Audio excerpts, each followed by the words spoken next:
Hi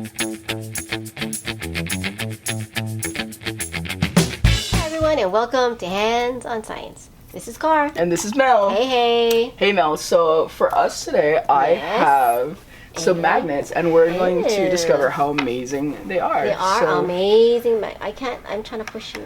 So, opposite sides will attract. Right. Oh.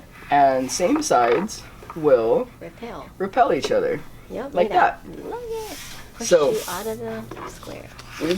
I have an activity for you. Okay. And this, you can draw a maze if you want. I just kind of drew some swirly lines here. Okay. And what I'm going to do is I'm going to take one magnet and place it on top.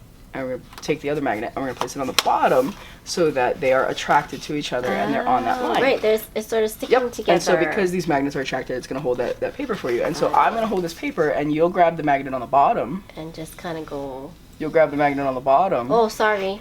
Bottom, I know. I was playing with it already. Without being able to really see your hand, you can practice tracing that line. Oh, now, this is pretty cool. Pretty easy, right? Yeah. So once you've mastered this version of the activity, if I take the same page and I put it down on the table, what you'll do is use the same sides but opposite and push that magnet so that it follows that line. Whoops, I went off the line. So this one's a little harder. It is. It takes a bit of a... It's definitely going to take some practice, so we've got some time to practice. And guys, if you thought this was as amazing as we did, please make sure to subscribe for more Hands on Science. We'll see you next time. Bye.